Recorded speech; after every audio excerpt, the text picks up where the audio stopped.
Good morning, students. Today we will be discussing about power generation and economics, a new paper, and its code is EE704C.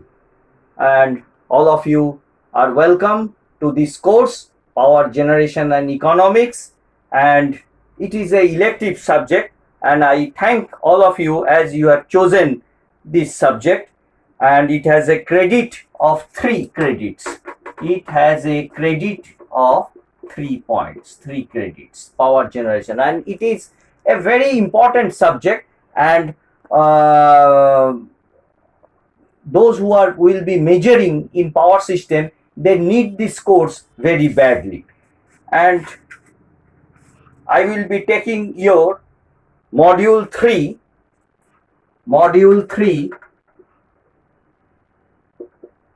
module 3, and the name of this module is unit commitment.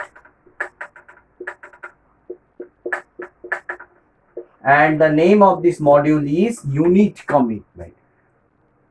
I think you are aware of this name, unit commitment, and we will be discussing in very details of this chapter, unit commitment, and it is one of the very important topics in power system analysis. And when we will be an engineer, and when we will be working in some thermal power plants, and you have to decide the decisions that when and at what period of time the generators will be operated. This unit means unit, the name unit means the generators. The name unit means the generators, and the word commitment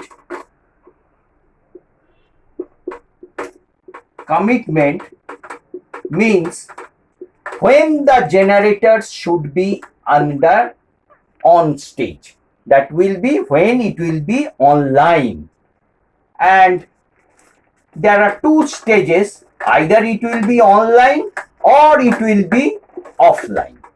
So you have to discuss, you have to think, I have to choose that which generators are best fitted to operate or operation in a power system network.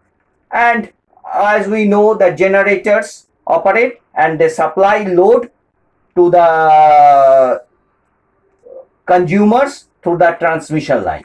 Now, a large network, a demand is there. Let the demand be is there. Demand is there. Obviously, there will be a demand, and there is a PG. PG means the generations. And if there are number of generators are 2, let the number of generators are 2 in a system, a very small system, and we have to decide that which generator to be operated to meet the demand. To meet the demand. Now, it may be 1 or 2 at a time. 1 plus 2, I can operate in an economical fashion, 1 and 2. I may operate 1, I may operate 2 itself. Or if the both are in the off stage, then nothing will be happening, the demand can't be fulfilled. Now, this is all about your unit commitment, means when the units are to be committed. This is one of the important tasks of the power engineers to decide in the utility centers when the generators to be committed. Now, actually, we will be discussing what is economic load dispatch. Now, what is the difference between economic load dispatch? All of you have done in your 6th semester courses economic load dispatch, and we have decided that this is the optimal scheduling of the generators, and by that, suppose the load is 450 megawatts, the two generators are there, G1 and G2, and we have to decide, suppose its capacity is 250 megawatt, and its capacity, these are the capacities, capacity 1 and these are the capacity 2, let it be about 300 megawatts, and we have to, the demand is 450 megawatts. Now according to the optimal load scheduling and optimal economic generation of the power plants G1 and G2, we have done economic load dispatch, and we have found out that to satisfy this demand, so maybe according to their incremental costs functions, we have to decide that PG1, let it be maybe maybe operating at 200 megawatts, and PG2 it is operating at 250 megawatts, and this is the, according to the cost function, we have decided that the generators will be operating under 200 megawatts and 250 watts. This is under economic load dispatch. Under incremental cost functions, we have to decide that both the lambdas, what we have studied, both the lambdas will be the same, and PG1 plus PG2 should be equal to PD. This is one of the constraints. PG1 plus PG2 should be equal to PD. This is one of the equality constraints. Equality constraints. Equality constraints. PG1, and finally we calculated that both the lambdas should be equal. Lambda 1 of the incremental cost function for the first generator, and this for the second generator. If the incremental cost function, we will solve the two equations and we will be getting. But we have to think in another way. Now we have to think in another way. Suppose that two generators are there. Is it necessary to operate both the generators? Is it necessary that we must operate both the generators? Generator 1 and generator 2. Generator 1 and generator 2 are needed both to be operated, or one can operate at a time and it can fulfill the demand, or the other can operate and it can fulfill the demand. Is it necessary? Now what are the steps? Why we do a unit commitment study? This is the most important thing. So first of all, the difference between economic load dispatch and unit commitment is that in economic load dispatch, we suppose in a system there are 5 generators, G1, G2, G3, G4 and G5. Suppose in a system there are 5 generators and 5 generators are operating under economic. In economic load dispatch, all the generators should be functioning. We have to think in all the generators should be functioning. Now how? Suppose in a system, in a very large system, there may be 10 generators, there may be large system, there may be 10 generators, and we have chosen that these 5 are to be operated. These 5, these are in different places, these generators are to be operated. Suppose this is G5, G4, G3, G2 and G1. Out of 10 generators in a very large system, maybe it is a 40 bus system, there are 10 generators, and we have decided that these 5 generators will be operating after decision taken by the operator that these 5 generators to be operated. We do economic load dispatch after the decision of a very large system having 10 number of generators. We decide that these 5 generators are to be operated, and we find out the economic load dispatch. Now this is all about economic load dispatch. We calculate all the lambdas of this and make it equal, and we make the equality constant, and there will be 5 sort of equations, and we have to solve it and get the values. What is maybe in this case, maybe Suppose the demand is 500 megawatts.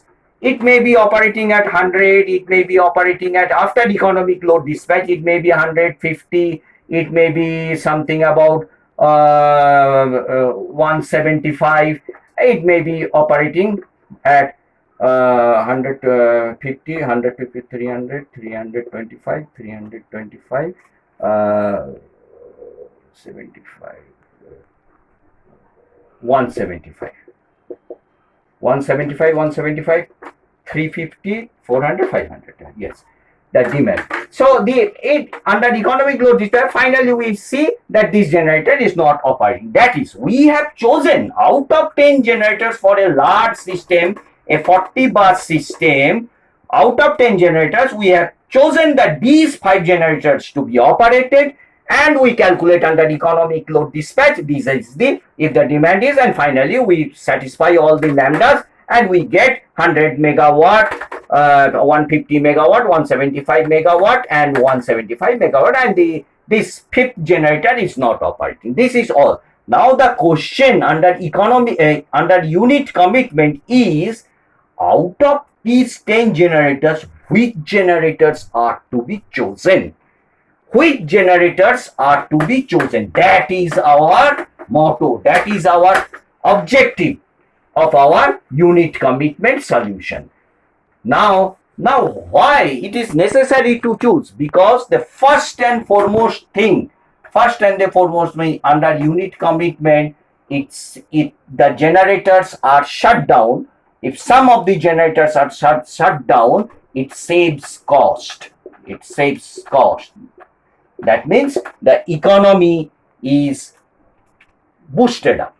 Under unit commitment, if the generators, some of the generators are shut down, it saves cost.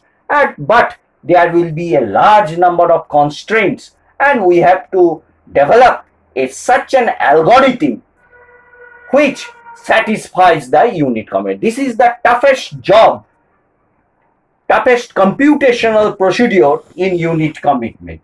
What is the toughest computational procedure? That I will make you understand. You will be feeling that what is the toughest computational procedure under unit commitment.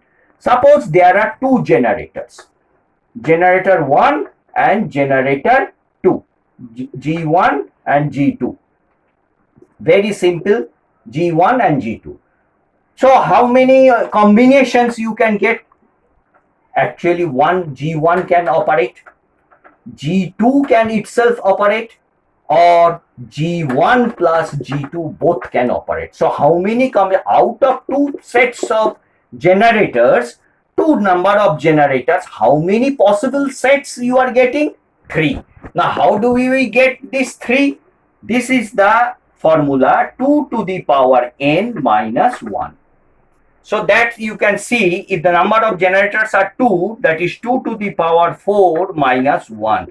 That means it is 2 to the power 2, sorry, 2 to the power 2 minus 1, that is 3. Number of generators n is equal to, n is here, what? N is equal to 2. So the actual combinations, sets of combinations, this is sets of combinations. Now sets of combinations are 2 to the power n minus 1. So how many sets? So a human being can extract out of these 3 combinations which is the best possible combination and whose cost is minimum. A human can automatically do. No need of computational procedure. But in a real system, the number of generators are more. Just imagine in a large system of 40 bus. This is, though not large, it is a very small system. 40 bus is a very small system. A real system holds about 400 and 500 buses. Think. So in a very small system, 40 bus, if there are number of generators n equals to 10, you just imagine how many possible combinations you have to do. I think it is a very huge combinations.